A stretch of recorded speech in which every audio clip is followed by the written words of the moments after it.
Olá, boa noite a todos. Queria agradecer a todos que estão entrando, os que ainda vão entrar. Hoje nós estamos na live da Associação Brasileira de Epilepsia, falando sobre epilepsia, ausência juvenil, tá? Então hoje a gente vai ter um bate-papo bem objetivo, bem claro, bem tranquilo sobre o assunto, com perguntas que vocês enviaram. Eu me chamo Jéssica Lima, sou embaixadora da Associação Brasileira de Epilepsia do Estado do Ceará, na Regional do Ceará, e estou muito feliz em estar aqui junto com vocês nessa noite de hoje, tá? Queria convidar a nossa doutora, que vai participar hoje da live, vai mediar algumas perguntas que foram enviadas, tá? E algumas perguntas que vocês podem mandar aqui no chat para a gente, tá? Boa noite a todos e vamos aí conversar um pouco com a doutora para que ela possa nos tirar mais dúvidas. A doutora Natália Stella está aqui conosco agora e vai se apresentar um pouco para vocês. Olá, pessoal, boa noite a todos. Meu nome é Natália Figueiredo, eu sou neurologista, neurofisiologista clínica, fiz minha pós-graduação em epilepsia na Escola Paulista de Medicina e meu doutorado lá também em epilepsia do lobo temporal mesial. E hoje estarei aí com vocês falando um pouquinho aí sobre as epilepsias generalizadas, né, a ausência juvenil. Então é um prazer e obrigada pelo convite da ABE. Ai, que coisa boa. A gente fica muito feliz em poder contar com a ajuda de todos vocês aqui representados pela doutora, que são muito importantes para estar nessa busca e nessa levada de informações, que é o que a gente faz enquanto associação, para que fique melhor e chegue essa informação nas pessoas, e aí a gente vai conseguindo construir e quebrar preconceitos, e tudo é pela informação. Então, o tema de hoje é um tema bem complexo, ele está aí há horas e horas de bate-papo, mas a gente vai tentar sintetizar e falar um pouco para que isso também até demande outras lives para a gente tirar mais dúvidas ainda sobre o assunto, tá? Me coloco como primeiro caso para a gente iniciar algumas perguntas. Assim como algumas pessoas conhecem, sabem um pouco da minha história, a minha epilepsia ela é generalizada e ela é de traço genético. Então, ela veio na infância, mas era com paradas comportamentais e eram crises de ausência imperceptíveis. Então, eu não tive esse diagnóstico na infância e era realmente bem difícil mesmo. Eu tenho outros casos na família, mas eu nunca fui realmente vista como tal. E aí, na fase adulta, durante a minha primeira gestação, durante o quinto, sexto mês de gravidez, eu comecei a convulsionar crises generalizadas. E aí, a partir daí, foi que veio o diagnóstico e veio todo esse processo de vida após o diagnóstico e entender tudo que vinha. Então, acho que esse é um exemplo, mas temos outros exemplos também. Daqui a pouco a gente vai contar outros exemplos, mas a gente já pode, inclusive, iniciar algumas perguntas para que já vá tirando aí as dúvidas e a gente já vai iniciando o assunto, né, doutora Natália? Isso mesmo. Pronto. Para a gente começar, o que é crise de ausência? Isso, então eu acho assim, você citou muito bem, né, Jéssica, que você então, né, tem epilepsia generalizada. Antes da gente falar especificamente da crise de ausência, vamos só contextualizar, né, porque nós podemos dividir, a grosso modo, né, de uma forma mais simples da gente entender, as epilepsias em dois grandes grupos, né, as epilepsias focais e as epilepsias generalizadas. Então, a epilepsia é a doença, né, em que o cérebro ele tem uma predisposição que pode ser por diversas causas. Você falou da genética, eu já vou citar ela também, mas podem ser diversas causas. Esse cérebro vai ter predisposição para gerar as crises epilépticas, né? Que eu brinco com os pacientes que as crises são curto-circuito cerebral. E esse curto-circuito cerebral, a parte elétrica do cérebro, ela se manifesta com alterações clínicas, que são as crises, o que a gente vê de fora, né? Vendo a pessoa com epilepsia tendo a crise.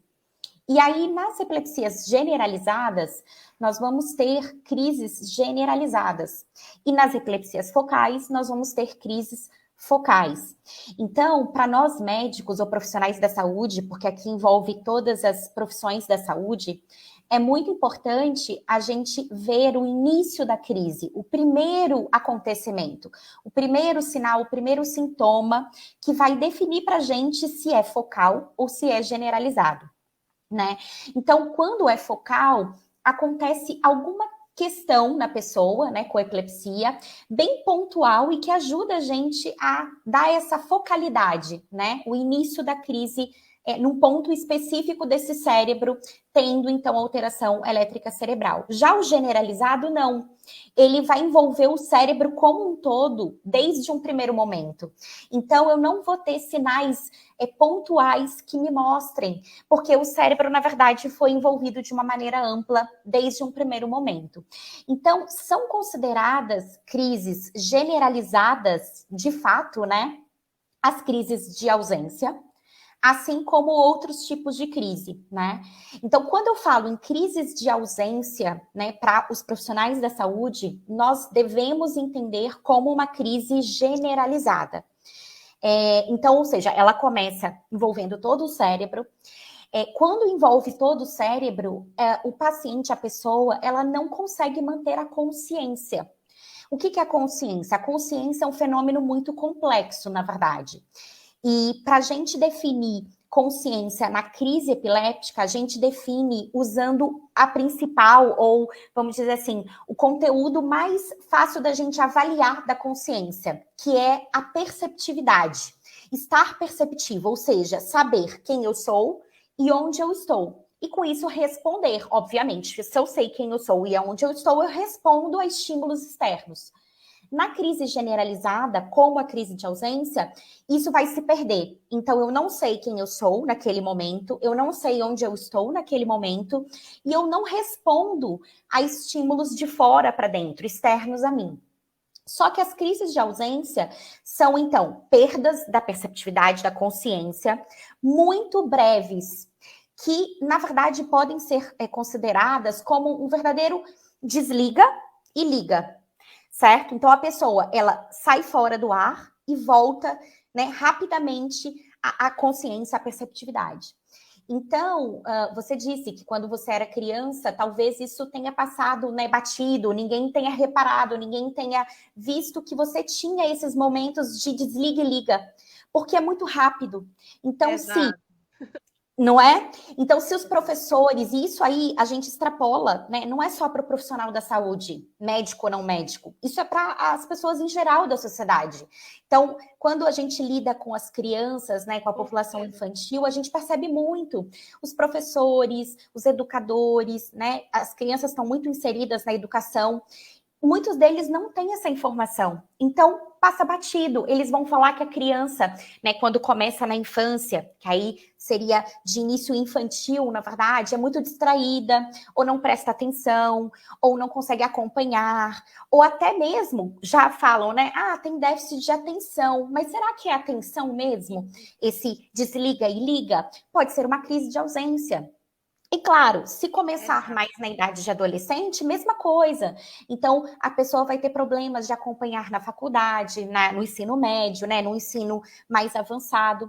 Então, para a gente, né, resumir, crise de ausência, a verdadeira ausência, ela é generalizada e ela pode ser resumida como um desliga e liga muito rápido do entender quem eu sou, onde eu estou e responder a esse meio, tá? Sim, sim. Eu acho que até vem uma outra pergunta se ela muda de nome, né, com o tempo e com o passar da idade.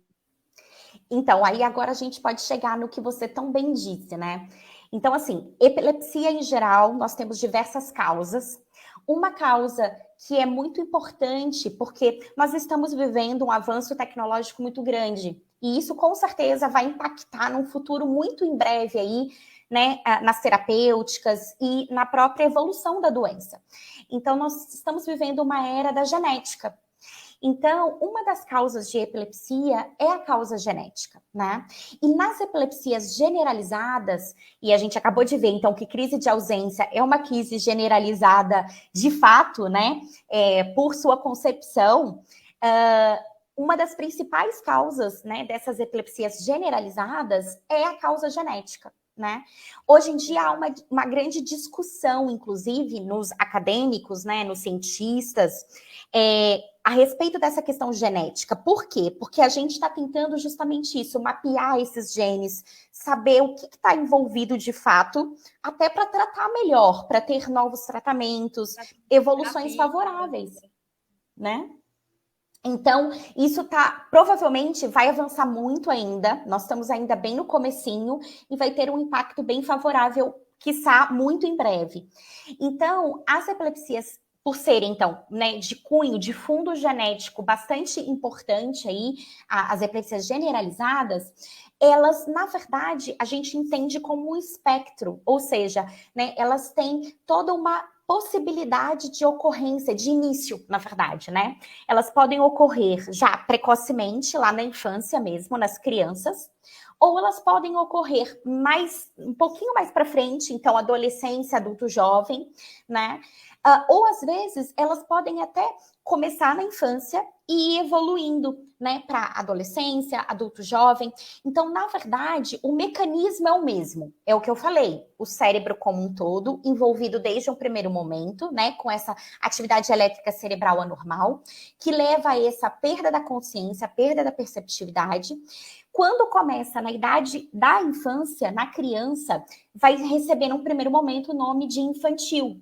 Mas isso pode, a pessoa, né, a criancinha, ela, claro, vai evoluir, ela vai ganhar idade, ela vai ficar mais velha, e quando ela chegar na idade de adolescente, ela pode manter as crises ou ter remissão total das crises. Então, se ela mantém as crises, por exemplo, é chamado, então, de epilepsia juvenil, as crises juvenis, né? A ausência juvenil, a epilepsia juvenil. Você pode ter essa evolução, né? Que na verdade está dentro desse contexto genético, uma predisposição intrínseca, ou você pode ter também uma remissão e resolução do quadro. Mas acaba sendo o mesmo fenômeno que vai ter impactos diferentes aí quando começa e se evolui ou não. Certo. Eu acho que agora entra até uma pergunta, está na sequência, isso é bom porque está na sequência. O que difere a crise de ausência, vamos dizer assim, a crise de ausência assim do início e a crise de ausência juvenil? Tem alguma diferença ou é só a idade ou tem outras interfaces dentro? Isso. Então, além da questão da idade, de quando começa, o liga e desliga é um pouquinho diferente. Ele ocorre, né? Porque ele é o mecanismo, né? Tanto na infância, na criança, quanto no adolescente, adulto jovem, na juvenil.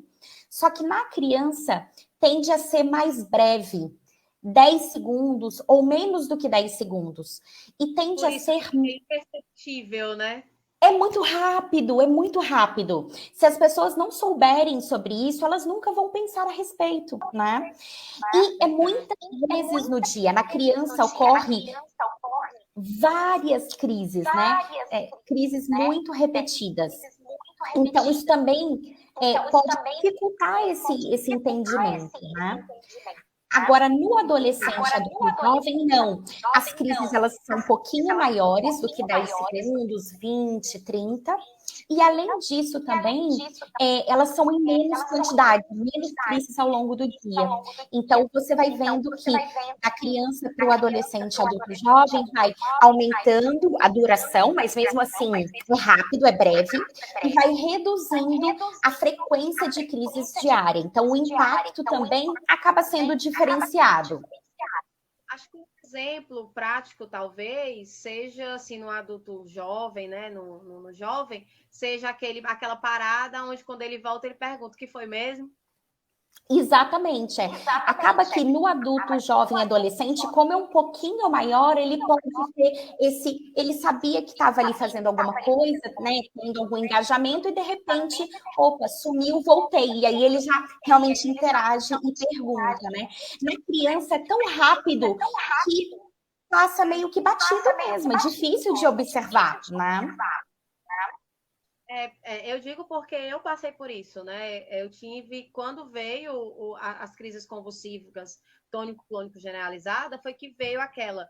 Será que a Jéssica também tem epilepsia? Porque eu tenho outros casos na família, e aí acabou que veio. Será que também tem? E aí, quando veio relatos da minha mãe com algumas histórias de quando eu era criança, foi que veio isso de professoras, depois agora, na fase adulta, depois de todo o diagnóstico, depois de tudo, de eu encontrar, porque meu filho estudou um tempo, meu filho mais velho, ele estudou um tempo na mesma escola que eu estudava, e ele teve a mesma professora que eu tive na infância, e aí ela chegava para mim e falava assim, olha, agora eu entendi o porquê que você era meio desligada, que você chegava no colégio, do nada você levantava os pés, e aí a gente perguntava onde você estava e você não respondia. E aí a gente ficava sem saber. Então acabou que depois foi que eu fui ficar sabendo de algumas histórias que eu não tinha nem noção. Exatamente, né? Ó, tem uma outra pergunta que é sobre idade também. Muito para acho que a gente finalizar essa questão de idade, para entender se tem momentos e se ela cessa ou não. Qual é a idade de início e se ela cessa com a idade ou se ela pode se manifestar de outra forma? Acho que para a gente finalizar, acho que é uma boa pergunta. Isso. Então, na infância vai começar, na ausência infantil, vai começar nessa faixa etária. Então, de 2 até em torno de 12 anos, né? Com o pico ali no escolar mesmo. Então, 5, 6, 7, 8 anos, tá? Então, ausência na infância, infantil. Na juvenil, vai começar em torno de 8 anos até 20 anos, sendo o pico na transição mesmo. 9, 10, 11, 12, 13 anos. Então, você tem, e claro, vocês viram aí que tem uma certa sobreposição, né? Então, quando está na transição da criança para o adolescente, você pode ter ambas. E aí, o que, entre aspas, né? Você fica na dúvida: será que é infantil? Será que é juvenil? Né? O que vai diferenciar? O que a gente acabou de falar. Se é muito frequente ou não, e qual que é a duração do episódio. Então, é isso mesmo. A evolução, ao longo do tempo, na infantil, tende a ter autorremissão. Ou seja, vai chegar ali na adolescência, então em torno de 12, 13, 14 anos, e vai sumir sozinho, entre aspas, né? Vai remeter, ou seja, não vai mais ter as crises. Então, ela é autolimitada. A gente já sabe que o comportamento mais esperado é esse. Claro, pode ter a evolução para o juvenil. E aí, a juvenil, né, quando passou para juvenil, ou então você começou já com essa idade de adolescente, adulto, jovem, essa já é considerada de longa duração. Então, em tese, é esperado para a vida toda. Só que a gente já sabe também que, com o tempo, o amadurecimento cerebral, o envelhecimento também, a gente vai tendo uma tendência a cada vez menos crises. Então, o controle também, até que espontâneo, né? É fisiológico aí das crises, né? O próprio cérebro, ele vai se readaptando e reduzindo a frequência de crises. E pode ser até que você consiga ter períodos com ausência de crise prolongada e até podendo chegar ao conceito de epilepsia resolvida também. São menos casos e precisa de um acompanhamento, obviamente, né, nesse sentido, mas que é possível isso, é possível sim.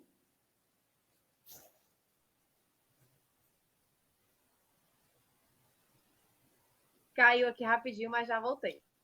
Isso aí. Então, a gente estava falando sobre a questão da idade, né, para fechar essa parte, não é isso? Teria alguma também como considerar a epilepsia de uma outra forma? Teria alguma forma, tipo assim, não é ausência e ser considerada outra forma ou não? Então, esse é um tópico importante, e é importante, na verdade, muito para os profissionais da saúde, né? Então, a gente precisa muito que os profissionais da saúde entendam o que seria a ausência verdadeira, que é essa que nós estamos falando, que é a crise generalizada, das epilepsias generalizadas, né, que pode ser ausência infantil, pode estar lá na ausência infantil, pode estar na ausência juvenil, pode estar em outras epilepsias generalizadas. E o que é, vamos dizer assim, o equivalente da ausência, né? Mas que não é ausência, é uma crise focal, mas desperceptiva. Porque eu acabei de explicar para vocês o que é essa questão da desperceptividade, que é esse não entendimento de si não entendimento do meio e não resposta, né? Então, a perda da consciência. Isso pode ocorrer na ausência, e aí a gente acabou de falar todas as variações aí, mas isso pode ocorrer também na focal, na crise focal. Só que é uma crise focal que eu perco essa consciência, que eu perco essa perceptividade. Só que é diferente essa crise. Essa crise, ela não é do jeito que a gente falou, ela não é curtinha, menos de 10 segundos, desliga e liga. Ela não é um pouquinho maior, né, um pouquinho mais de 10 segundos, liga e desliga, desliga e liga também. Ela é mais duradoura do que isso, né? Mais de 30 segundos, muitas das vezes. Ela é acompanhada de sinais focais, aquilo que eu falei no inicinho da crise, tem alguma coisa, né, que leva a gente a pensar em focal, desvio dos olhos, alteração da rima labial, né, movimentos no rosto, nos braços, nas mãos, de um lado ou em um dos membros. Então, vai ter algum sinal que vai dizer está vindo de um ponto do cérebro essa crise. E essa crise também está com perda da perceptividade, perda da consciência. Então, quando ocorre esse cenário mais florido, isso não é ausência, isso é uma crise focal desperceptiva ou não consciente, né? Claro, a gente deve, nós profissionais da saúde, nós devemos entender isso, então, as duas diferenças, né? O que é a ausência verdadeira, que é uma crise generalizada, e o que é uma crise focal desperceptiva. Mas a gente deve entender o linguajar do paciente. Eu até falo com meus alunos isso, meus alunos da medicina, que a gente deve entender quando o paciente ele fala que teve uma convulsão e quando ele teve uma ausência. E a gente deve interpretar. Será que foi ausência mesmo ou será que é uma focal desperceptiva? Isso cabe a nós, profissionais da saúde, esse entendimento mais refinado, né? A gente não vai, obviamente, querer que o paciente já chegue com o diagnóstico. Então, a gente precisa ter essa interpretação. E por isso que é tão importante entender o mecanismo, entender a duração, entender a frequência da crise, entender se tem algum outro componente associado ou não, para a gente diferenciar. É realmente ausência, é generalizada? Não, é focal, com perda da perceptividade, que às vezes o paciente familiar vai vir falando, teve uma crise de ausência. Tudo bem. Cabe a nós a interpretação para guiar o tratamento e a conduta melhor e mais acertada para o paciente. Então, isso é um tema muito quente, né, nas nossas formações, para a gente conseguir melhorar esse entendimento até do próprio profissional da saúde, para melhorar esse atendimento e esse cuidado da pessoa com epilepsia. Eu acho que, olha, está seguindo um amplo que até a ordem das perguntas está sendo muito interessante. Então, indo nesse encontro, poderia também ser considerado uma epilepsia de difícil controle? Então, geralmente as epilepsias generalizadas, elas são de mais fácil controle, né?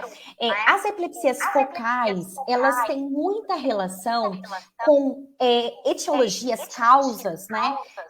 Que às vezes trazem esse mecanismo da refratariedade, causas estruturais, né? Causas cicatriciais e por aí vai. E aqui a gente está vendo que a genética, a epilepsia generalizada é muito genética, né? Então, embora seja muito genética em si, ela acaba envolvendo uma certa, na maioria dos casos, facilidade no controle desse tratamento. Claro que sempre vai haver, porque medicina é probabilidade, né? Mas sempre vai haver uma probabilidade, mesmo que menor, de refratariedade, ou seja, não resposta às medicações, 2 ou mais, corretamente utilizadas, com a dose, o tempo e a adesão adequada nesse contexto, né? Então, também pode oscilar em torno aí de 12, 15% a 30, 35% de refratariedade nas generalizadas. E nas focais é em torno de 33%, 35%, um terço mesmo das focais que são fármaco-resistentes, né? Então, você pode sim ter, mas no geral, elas tendem a ser de mais fácil controle na maioria dos casos. Sim, sim, eu ia até falar aqui uma opinião de caso, assim, das histórias, né, que chegam até a gente aqui no Ceará e, no modo geral, em todas as regiões. A crise de ausência acaba que eu acho que até para ter o controle, para ter a percepção, fechar o diagnóstico, descobrir a causa, acho que até, eu acho que não acho que a palavra difícil, não sei se ela está adequada, mas acho que seria bom e do que a tônico-clônico generalizada, porque está ali, a gente está vendo, literalmente a gente está vendo, acho que até tem como ajudar, né, que é o certo, é as pessoas que estiverem ao lado ajudarem, e com tudo isso acaba que até os próprios medicamentos, os tratamentos medicamentosos, da forma correta, né, são de fato até mais fáceis nas generalizadas, que são essas crises tônico-clônico. Agora, realmente, tem que ter o tratamento adequado. E falando sobre tratamento adequado, eu sei que a gente não deve falar muito sobre medicamentos e fármacos que são adequados, mas tem fármacos adequados para as crises de ausências e para crises que são generalizadas, tônico-clônico generalizada, e aqueles que servem para as duas, ou só para uma ou só para outra. O que a gente pode falar sobre fármacos de uma maneira geral, não assim, não indicando, mas o que a gente pode falar de uma forma geral, doutora? Eu acho que é importante a gente ressaltar, né, para todo mundo, por que a gente está falando tanto, né, qual que é a importância de tentar identificar a crise, se é uma crise generalizada ou se é uma crise focal, né? Se realmente é uma ausência, né, entendida como verdadeira, ou seja, generalizada, ou talvez uma focal desperceptiva, né, que parece ausência, mas não é. Porque isso muda o tratamento medicamentoso. Então, quando nós falamos, né, de crises generalizadas, ausências de fato, nós temos alguns medicamentos que funcionam melhor nesse contexto. E já na crise focal desperceptiva, nós temos outros medicamentos que funcionam melhor nesse contexto. E claro que temos aqueles que funcionam bem nos dois contextos. Mas para o profissional da saúde, isso é fundamental, né? Para você conseguir entender o mecanismo, qual é a crise, qual é a epilepsia que está ocorrendo, para guiar o tratamento. Que aí, esse tratamento mais assertivo, com certeza isso vai garantir, né, melhor qualidade de vida, melhor controle das crises, e isso vai impactar positivamente na vida daquela pessoa. Então, isso é fundamental para nós da saúde tentarmos entender se é uma crise generalizada ou não, e isso vai ajudar no melhor tratamento para aquela pessoa no contexto ali da sua epilepsia específica. Com certeza, acho que a gente pode até contextualizar com o próprio relato que foi colocado aqui nos comentários da Jusilei Carvalho. Ela diz assim: eu tenho ausência desde os 7 anos de idade, hoje ela tem 63 anos e ela continua a ter as crises de ausência. Aí ela pergunta: será que o remédio não controla completamente ou algo do tipo? Então, talvez ela não esteja ou no tratamento do medicamentoso ideal, ou ainda está em construção, né, doutora? Porque a gente não tem como falar devido ao acompanhamento dela, não é isso? Isso. Na verdade, assim, eu acho que é interessante essa pergunta, porque ela suscita uma outra questão que a gente não comentou ainda, que é a respeito dos medicamentos, isso para muitas doenças, não é só para muitas questões, né, de saúde, não é só para epilepsia, mas nós temos várias condições médicas de saúde em que as medicações, elas são utilizadas para controlar os sintomas, né? No caso da epilepsia, o sintoma é a crise epiléptica, que impacta diretamente na pessoa, igual a gente está vendo, na criança e no adolescente, impacta na escola, na faculdade, no mundo acadêmico, que é uma grande questão importante aí nesse contexto, né? E por aí vai. Então, são medicações que diminuem os sintomas, diminuem as crises epilépticas. Mas o que está levando a essas crises? A gente falou, é um curto-circuito elétrico cerebral, né? Infelizmente, até o presente momento, nós não temos medicações que impactem nesse circuito elétrico cerebral de forma evidente ou de forma mais bem consolidada. Por isso que nós controlamos as crises, né? Tentamos controlar as crises, tentamos controlar o sintoma, mas a doença em si, o mecanismo da doença, nós ainda estamos um pouquinho longe de atingir. E no caso das generalizadas, isso é muito importante. Por quê? Porque esse conhecimento aí que está se criando em torno da genética pode ser um conhecimento e com certeza vai ter um impacto muito interessante no mecanismo da doença. Então, para a gente ter formas de intervir, não no sintoma apenas, mas na doença em si. Então, por isso que realmente é muito promissor toda essa tecnologia que está surgindo. Claro que primeiro a gente precisa entender para depois ver como intervir, interagir e melhorar, né?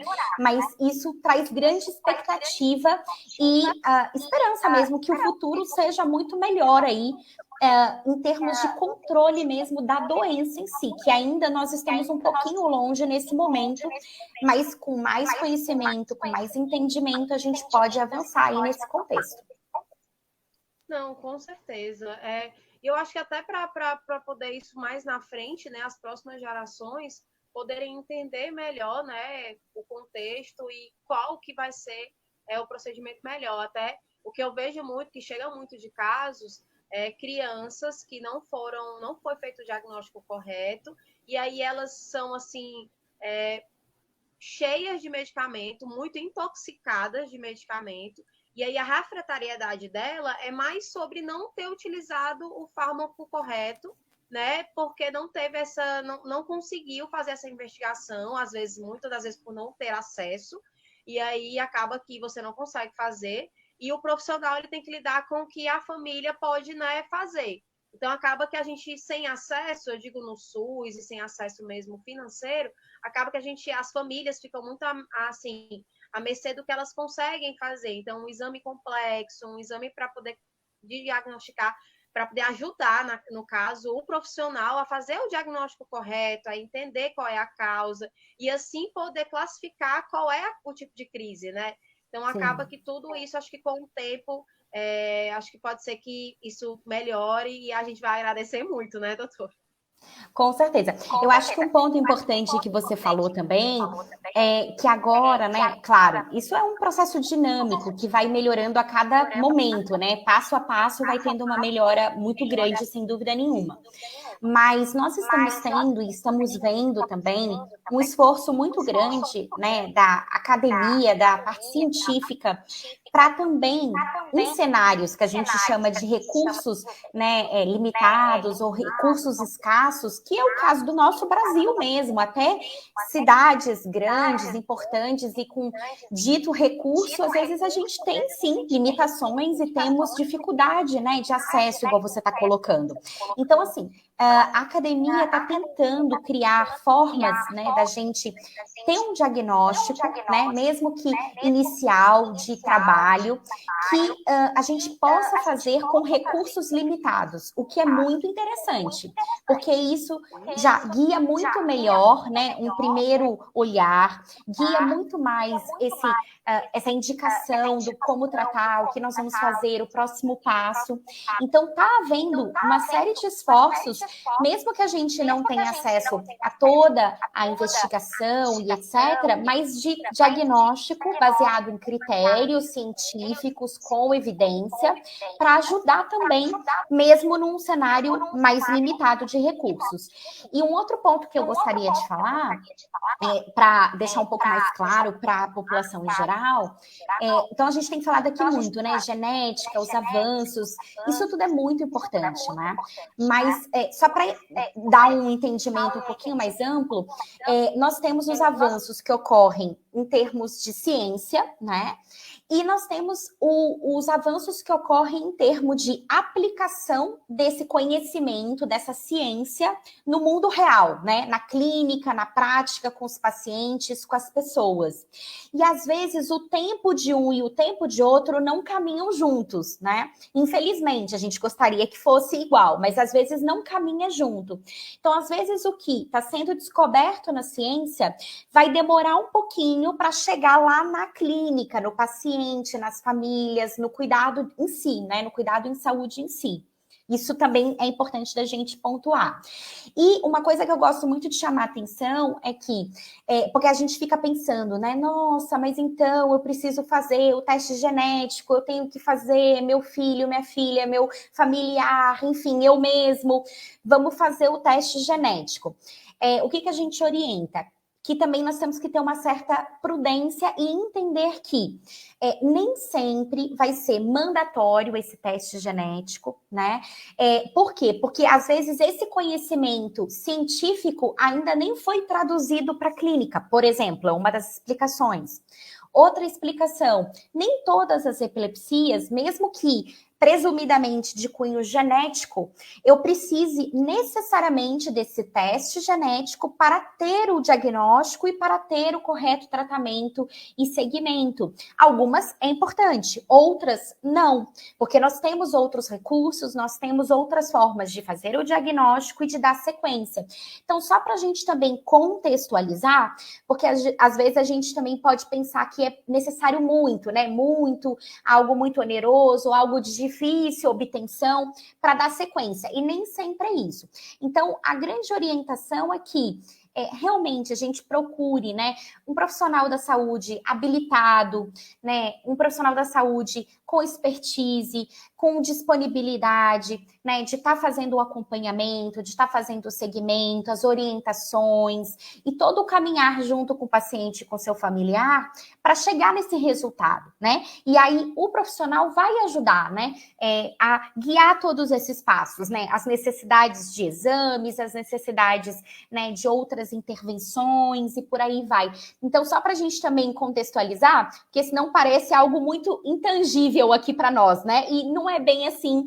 Então, eu gosto de explicar isso para ficar mais claro para todo mundo, né? Então, nós estamos tendo muitos ganhos e eu acredito que nós vamos ter mais ganhos ainda. E o importante é isso, né? A gente evoluir, a ciência, a clínica, o cuidado tem que evoluir, né? Porque nós somos seres viventes aí em movimento constante, né?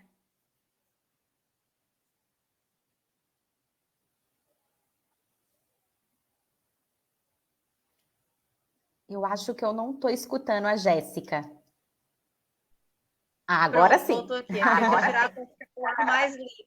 Então, assim, voltando ao que eu estava falando, era só sobre que a gente crê muito, né, que vai ser muito bom e que logo, logo a gente vai ter esses avanços. Sim. Olha que coisa boa nessa noite maravilhosa. O nosso querido Ivan conseguiu entrar e que felicidade. Esse vai dar tudo certo. Ai, gente, pelo amor de Deus.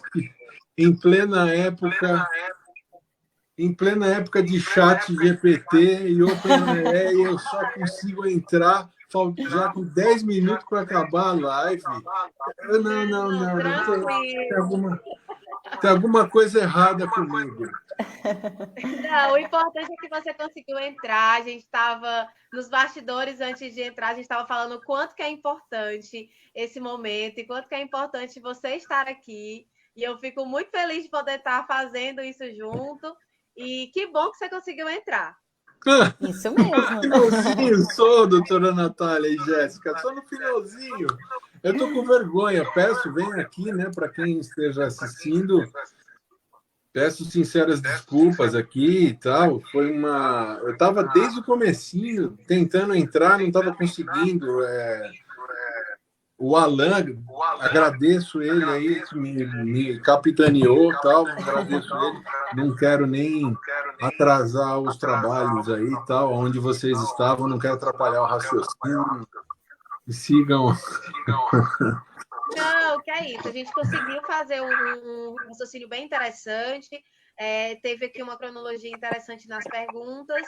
E a gente estava já finalizando um assunto assim sobre a questão de que a gente crê muito que com o passar do tempo, agora as próximas gerações vão ter assim uma forma dos médicos conseguirem fazer esse diagnóstico, não a palavra mais fácil, mas eles vão ter mais coisas assim a seu acesso mais fácil para que as famílias não tenham essa dificuldade para o não diagnóstico ou a demora pela falta do próprio acesso. Então, era mais isso que a gente estava falando. E é bom que você entra agora e você fala sobre como foi Para você, você tem crise de ausência, não tem, Ivan? E é crise generalizada também, não é? O meu perfil é mais ou menos assim. Vocês estão me ouvindo, né? Sim, tá ótimo. Deixa eu, aqui tá meio eco aqui. Aqui tá meio eco. Bom, estão ouvindo também, né? Tá? Sim. Então, o meu perfil mudou muito, né? De acordo com as medicações que eu tomava, né? Eu tenho desde os 7 anos de idade, aí passei por muitos profissionais, por muitos neurologistas, assim. Então, conforme mudava de medicação, os perfis mudavam. Mas eu percebi na minha vida muitas ausências, muitos tipos de ausências que foram mudando de terminologia, como a gente vê, e às vezes isso até confunde bastante a gente. Às vezes uns chamam de aura, o que hoje chama-se de ausência, aquela coisa assim, né? A doutora Natália sabe muito bem disso, deve participar também de eventos e, né, atualizações assim que confundem a gente um pouco e confundem a gente, né, Jéssica, às vezes, enquanto pacientes, nos diagnósticos até. Você tem aura. Você tem ausência. Mas o que é aura? Mas o que é ausência? Não é a mesma coisa? Então a gente fica meio, né? Mas sim, tive ausências, elas prescindiam as tônico-clônico generalizadas, tá? Eram aqueles. Elas não chegavam aí para. Eu vou tentar entrar meio que no tema e tal, né? Não era tipo um piscamento assim, que é muito típico da juvenil, da ausência juvenil. Assim, apesar de a juvenil, né, que diz respeito né, a adolescente, jovem, que é 10, 12, 13, 14 anos, assim, era uma ausência mais de, assim, você fica parado, assim, né? Não tinha piscamento, assim, nada. Eu ficava parado. Esse era o meu perfil de ausência. Mas aí depois ela já era o aviso. Um estava parado, aí eu voltava, aí eu parado, aí eu voltava, aí eu avisava: mãe, eu acho que vai rolar alguma coisa aqui e tal, né? Olha, eu avisava. Mas eu já tive muito tempo atrás, né? Tenho 46 anos hoje. Muito tempo atrás, no comecinho, eu já tive de que tinha os piscamentos assim, e que ela é a ausência que, assim, que todo mundo conhece de maneira mais popular, vamos falar assim, entre aspas. Já tive bastante. Hoje, graças ao bom Deus, né, e a neurologista que me acompanha, né, doutora Manresa, eu estou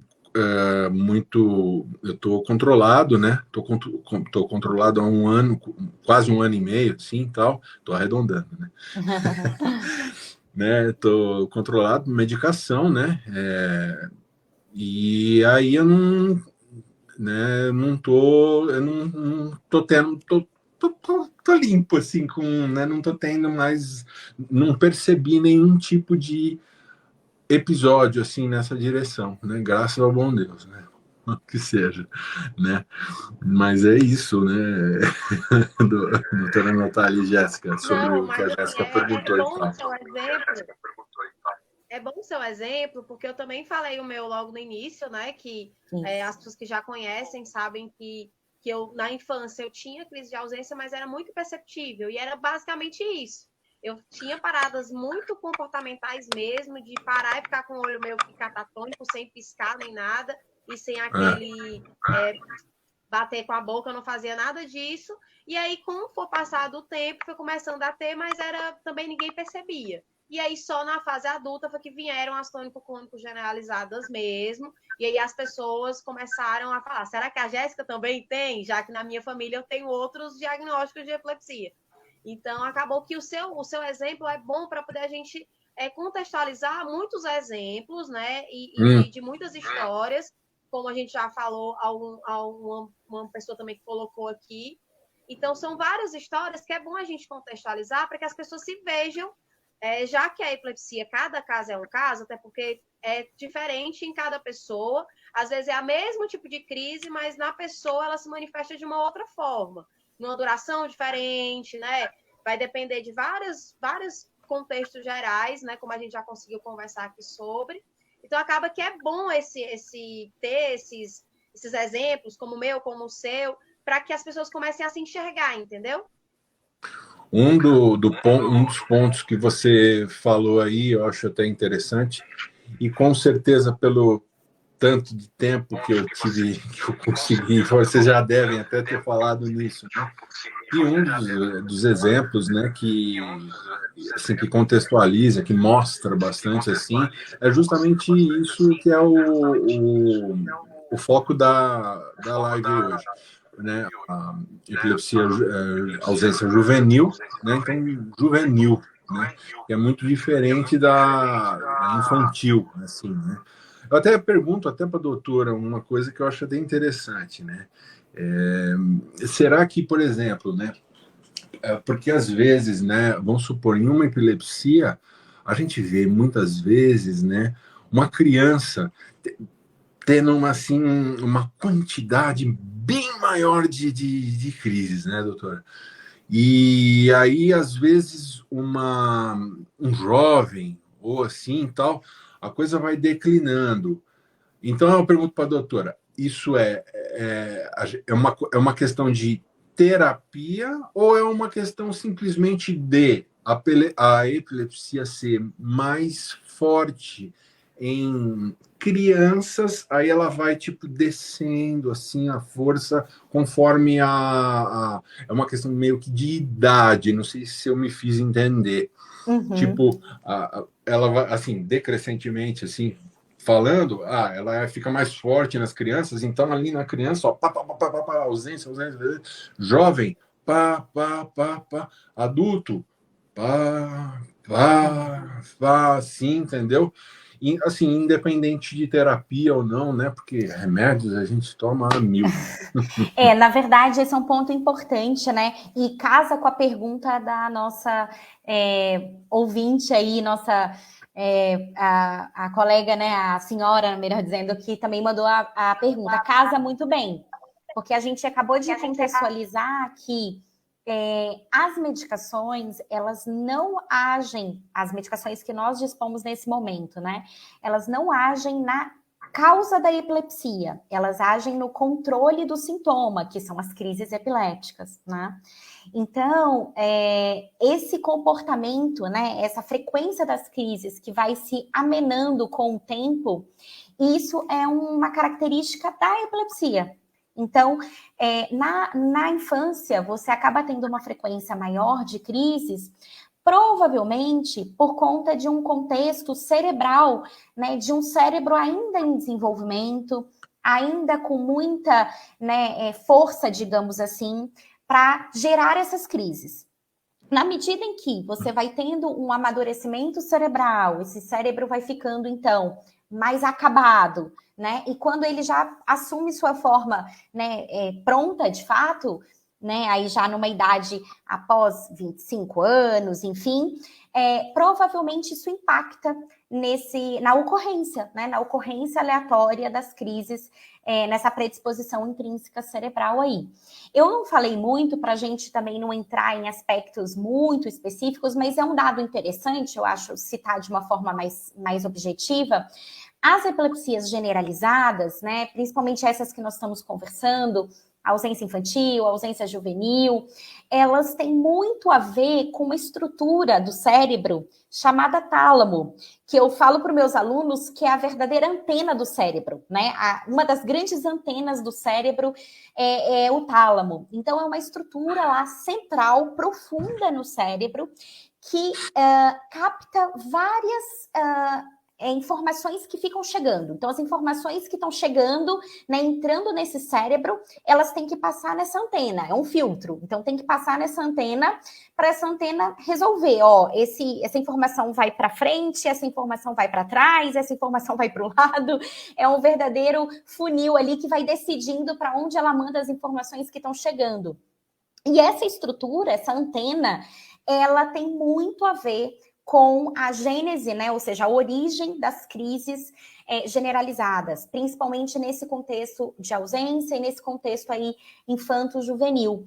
Então, essas medicações que têm maior chance de controlar as ausências, elas agem justamente, vamos dizer assim, guiando essa antena, vamos dizer assim, mexendo na antena, vira um pouquinho mais para lá, vira um pouquinho mais para cá, e com isso acabam ajudando no controle das crises em si. Mas tem a ver com tudo isso, né? O amadurecimento cerebral, as estruturas cerebrais e esse contexto aí, que por isso que realmente há uma diferença da frequência de crises a depender da idade, sim. Veja, né, até um exemplo a ser assim, dado aqui, tal, que foi aquela que é o Danny Glover, né? O Danny Glover já eu não sei se ele já está com 70, não tenho certeza. Sei que tem epilepsia e parece que zerou. Parece que zerou. Tem epilepsia até o final da vida, isso tem. Ele tem epilepsia, isso ele tem. Só que está controlada, né? Que é um ponto que a gente tem que conversar muito sobre, porque as pessoas não entendem, né? Acho que o que a gente luta é para ter o controle das crises, né? Para que a gente tenha uma vida dita normal, né? Mas para que a gente tenha o controle das crises, mas que a epilepsia está ali. Então, acho que Deixa só, desculpa até, Jéssica, te interrompendo, porque eu acho que eu dei um exemplo meio mal, assim, no sentido de que Danny Glover tem entre 60 e 70, não sei se soou do tipo, então quer dizer que as minhas crises só vão parar com essa idade? Não, pelo amor de Deus, gente, não é assim. Não. Neurologistas são competentes. Claro, cada caso é um caso.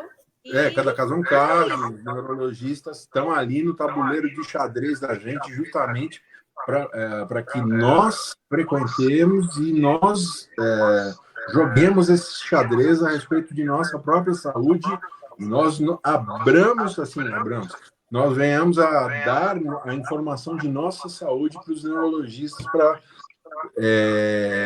conseguir, num tempo menor, o controle das crises. Né? A gente quer o controle das crises, é isso. É isso, é o que a gente sonha, acho que todo mundo, né?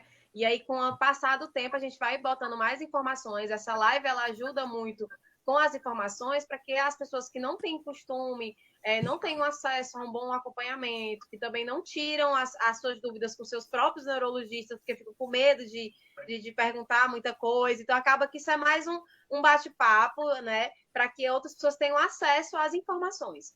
Para a gente tentar finalizar um pouco o assunto, falando sobre a ausência juvenil, tem uma pergunta que ela é bem assim, não complexa, mas eu acho que dá para a doutora dar um amplo, que é sobre falar disso na escola, né? Já que é tão difícil na fase da infância, né?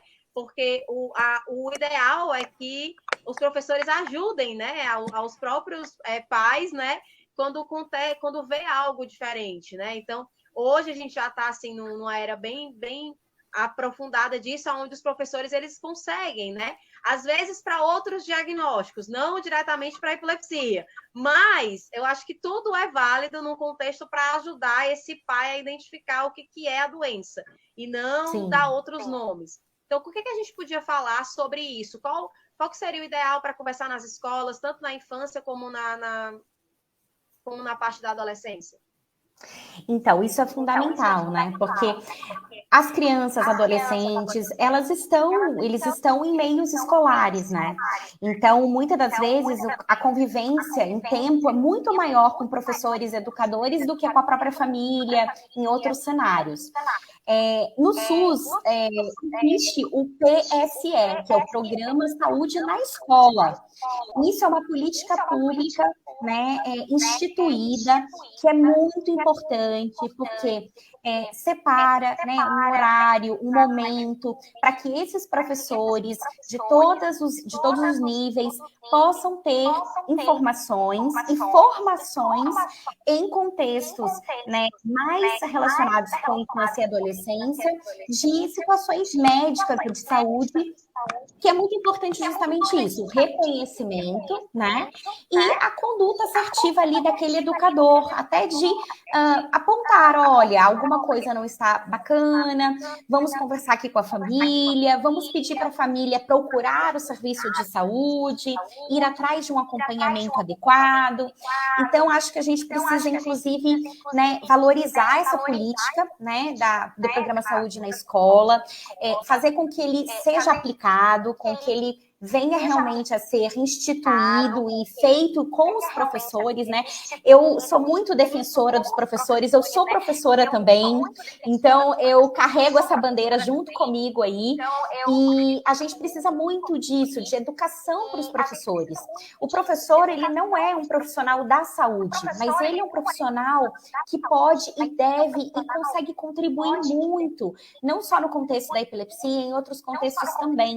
Então, a gente precisa de formação, valorização, educação em saúde para esses professores, né? Como meta realmente. Então, extrapolando para outros cenários, que as escolas se preocupem com isso, né? Hoje em dia a gente vê como que a saúde mental, eu sou professora na graduação de medicina de saúde mental, né? Na neurologia, mas a minha disciplina é saúde mental. Então, a gente vê como que é tão importante a saúde mental dos nossos alunos, que está tão enfraquecida pós-pandemia, ainda mais ainda. Então, como que é importante os professores terem acesso a essas informações, entenderem como que, né, eles podem ter os sinais de alarme, os sinais de alerta, e ajudarem as famílias, ajudarem os alunos, pessoas e pacientes, né, nesse contexto aí. Então, eu acho que passa por isso, as escolas valorizarem, entenderem esse papel fundamental e ajudarem os professores educadores nessa formação e nessa aplicação no dia a dia. Isso, com certeza, vai somar muito aí para os alunos, para os professores e para a própria escola. Então, é uma mensagem que a gente deixa, que a gente gostaria, né, que fosse mais fortalecida aí, sem sombra de dúvida. Olha, acho que não teria forma melhor da gente finalizar até com essa informação que realmente é isso. Acho que eu convido a todo mundo que está aqui, que pôde assistir agora ao vivo, e que quem vai assistir também isso também no Instagram, no Facebook, no YouTube, a marcarem esses profissionais, esses que estão aí nas escolas, para poder ter uma informação, né, assim, bem pequena, mas acho que é importante. Então, a gente convida vocês a multiplicarem essa live. A gente vai ter outros encontros para falar mais sobre ausência, para ausência juvenil. Hoje foi só um primeiro bate-papo. A gente vai marcar essa nova live, né, Ivan? E vai dar tudo certo, e a gente vai conseguir falar mais sobre. Mas para que a gente consiga entregar essa 1 hora de live para que fique bom nas plataformas e para que as pessoas possam assistir, tá? Então, a gente vai finalizar agora. Eu queria que a doutora e o Ivan finalizassem agora nesses 30 segundos para cada um, tipo Big Brother, para que a gente cumprisse a 1 hora e fosse fácil para postar nas redes sociais. Eu vou ser rapidinho. Eu sou muito... eu costumo ser extenso e tal, né? Eu gostaria justamente de endossar as palavras da professora e, assim, dar uma palavra de gratidão, né? Porque, inclusive, foi uma professora que descobriu a minha epilepsia, tá? E ela que levou a informação aos meus pais, tal, que descobriram o diagnóstico através de uma neurologista especializada na época, isso aos meus 7 anos. Então, foram professores. Então, sempre os professores... É uma homenagem que eu faço aos professores aqui agora. Eu finalizo dessa maneira aqui. Ai, que coisa boa. E você, doutora? Eu agradeço muito o convite, né? É sempre um prazer aqui estar com vocês, conversar sobre epilepsia. Agradeço Maria Alice, Fernanda, eu ajudei a BE aí com alguns outros projetos, né? E é sempre um prazer estar com vocês. Assim. Realmente é uma grande associação, uma das maiores do Brasil, e a gente tem que fortalecer isso muito e cada vez mais. Um salve à BE e vida longa. Eu esqueci de agradecer a todas elas só, né? Esqueci de agradecer também, né? A Maria Alice, a Fernanda e tudo. Eu esqueci Eu fiz um negocinho meio rápido, uns 30 segundos aí, desculpa. Sim, sem elas a coisa não anda. Gente, muito obrigada. Gente, muito obrigada a todos. Agradecimentos a todo mundo que ficou até aqui assistindo com a gente online e as pessoas que ainda vão assistir também. A gente vai marcar um novo encontro. E eu, Jéssica, vou me despedindo daqui do Ceará. A doutora Natália, muito obrigada. E o Ivan também, muito obrigada. E a todas as pessoas que estão envolvidas. Gente, beijo grande e até a próxima live. Bem, agradece.